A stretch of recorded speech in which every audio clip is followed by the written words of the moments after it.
Today we'll be talking about an article entitled Burnout Among Elite Soccer Coaches.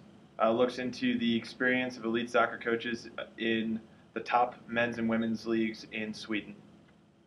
The key topics that we'll be going through in today's presentation will be leadership and burnout. Now, the article doesn't necessarily address these issues directly. It directly addresses burnout, but not necessarily leadership. But these are good to keep in mind. If we're going to conceptualize leadership, it's something necessary to provide a team with direction and order as you progress through the season. And burnout, put very simply, is the experience in sport that proved detrimental to performance and enjoyment. So going on, looking at leadership a little bit more in depth, a leader, very simply put, is a person who has followers. So this study regards elite professional and semi-professional coaches in Sweden, and as such, they all have followers, their team members, their staff members, their support staff.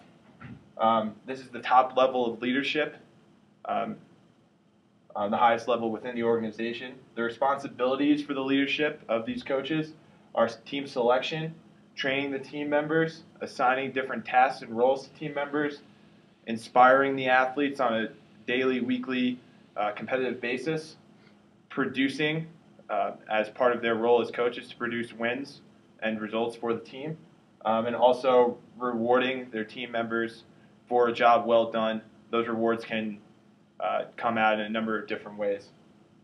The consequences of leadership are how the team relationships are going to develop, how the team's commitment will develop, and how the team will function as a unit. It directly funnels down from the coach of the organization. Team and individual performance and satisfaction will also reflect either positively or negatively upon the coach.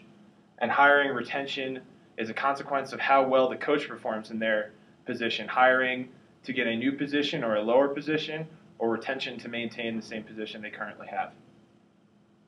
In terms of burnout, ideas we want to keep in mind is that there are multiple definitions that exist within the realms of sport and the service industries. There's been a lot of research done on it. Specific to this study, I'll be using the definition from Maslach et al. In 1996, using the Maslach Burnout Inventory. This inventory identifies burnout as emotional exhaustion, depersonalization, and reduced sense of personal accomplishment. All of these things as they relate to the athlete's experience in sport. And keep in mind that the experience of burnout exists on a spectrum from low to high. So all athletes will experience some level of burnout, but an athlete may experience little to none, or a very extreme form that could contribute to dropout from sport. So the purpose of this study, getting away from our key topics so far, has been to examine the level of burnout in a well-defined group of elite coaches. So again, these are elite coaches in the top leagues in the Swedish soccer divisions. The secondary purpose of this study is to compare incidence rates and burnout scores in coaches responsible for male or female teams. These aren't gender differences in this study because all of the participants in the study are male coaches, but the experiential differences of coaching an elite men's sport versus an elite women's sport and how that relates to burnout. So the participants in this study, there were 53 identified participants that the researchers were hoping to use, and these 53 participants represented the head coaches from the Men's Premier League in Sweden, the Men's Second League in Sweden, as well as the Women's Premier League in Sweden. After the invitations were sent out, 47 coaches accepted the invitations and volunteered to participate. All 47 of those coaches, again, were male. 13 of the coaches came from the Men's Premier League, 20 came from the Men's Second League, and 14 came from the Women's Premier League.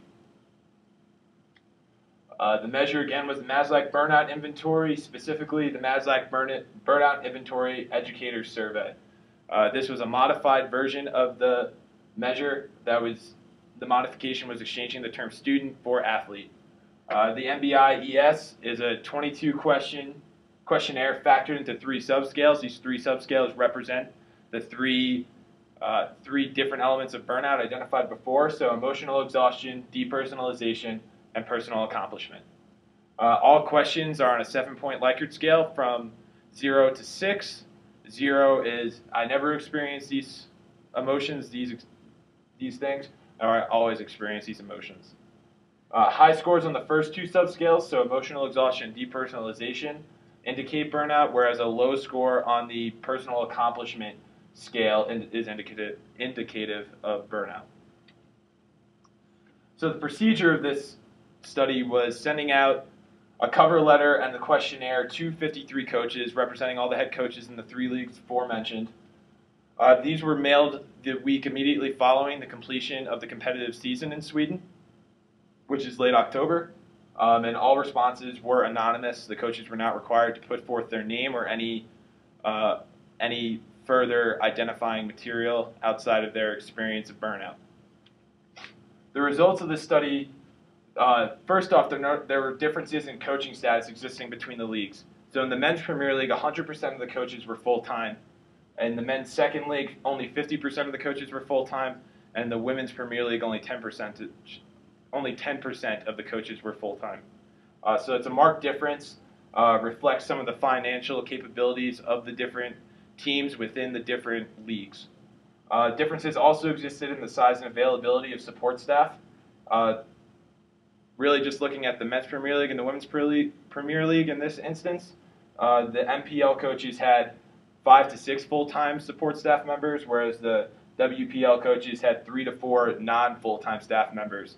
So not only did they have less support staff, they also had support staff that was not as readily available to meet the needs of the coach and or the members of the team.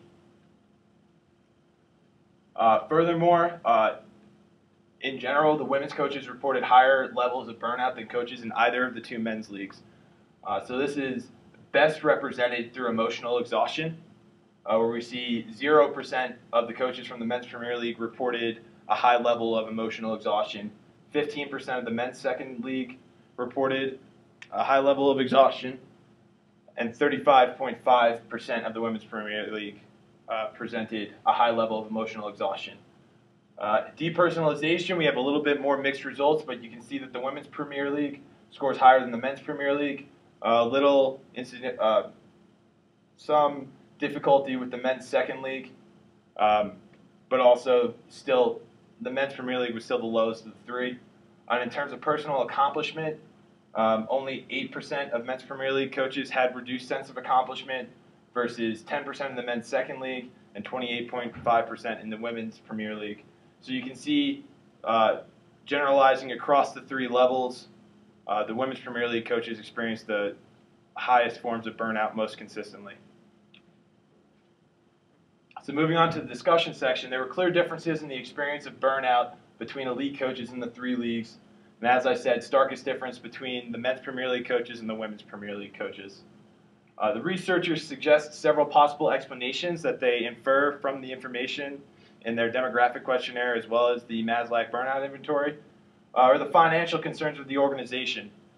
In the study, they provide figures that the Men's Premier League brings in roughly $80 million, 80 million euros per year, versus only about $4.5 million in the Women's Premier League. Level of experience for coaches may have been something that contributed to burnout, either higher or lower levels of coping or the ability to cope. The Men's Premier League had the most experience among their coaches, so that may be indicative of the coach's ability to handle the stressors of their position. Also, there's the full-time versus part-time coach, which covers the workload. The part-time coaches cannot live on their coaching salary alone, so there's an additional workload, additional jobs, and they also had to cover more of the in-between because they did not have the support staff. The demands of coaching style for men versus women is also a possible explanation. They go into the study about how women generally appreciate a more democratic coaching style, whereas men often cite an autocratic coaching style as their preferred method. And also demands on performance. 7 of the 8 coaches that reported high levels of burnout across all 3 levels were among the lowest seeded teams in their league upon the completion of the competitive season. So we see how the pressure to win or also the stress of losing consistently can affect a coach's level of burnout. Some critiques that I have after reading through this study is it only really examined burnout in elite male soccer coaches. So what this does, it means it can't be generalized to female coaches in the sport, and it can't be generalized to coaches in other sporting domains quite readily. It's contained to elite leagues in Sweden, and while the Swedish league is very competitive, it's far from the most competitive soccer league in Europe or on the international scale. It only examined elite coaches with entirely different socioeconomic demands placed upon them. So that adds a lot of contradicting variables within the study, and a more homogeneous sample may have provided more insight to the actual stressors of what it is to be a coach and how that affects burnout. And it lacked the depth of insight due to quantitative and cross-sectional natures of the study. Within their own research, they also suggest this, but future studies should be longitudinal by design and incorporate more qualitative information to provide more insight to why the coaches felt that emotional exhaustion or depersonalization or the reduced sense of accomplishment. So the relevance of this study is really that the athlete and/or team member burnout is an often studied phenomenon, but coach burnout is often overlooked. So when we're thinking about team dynamics, obviously the coach plays a huge role in that dynamic, and it's an understudied part of the equation. This study identifies a number of pressures placed upon coaches at the elite level. So we see some more stressors of being a leader at the elite level of sport, and just some unique stressors to the Swedish Premier Leagues itself. The study also identifies potential performance detriments from lacking consistent support. So we see how, even as the leader of a team without proper support, it is hard to perform consistently at your best. You need a team, whether that is your athletes or staff members, working alongside you that can help you handle the stressors of being the top-level leadership on a team. It also provides insight into the experience of coaching a men's versus women's elite sport team. And really it just gives us some more insight to how a men's team versus a women's team appreciates being coached.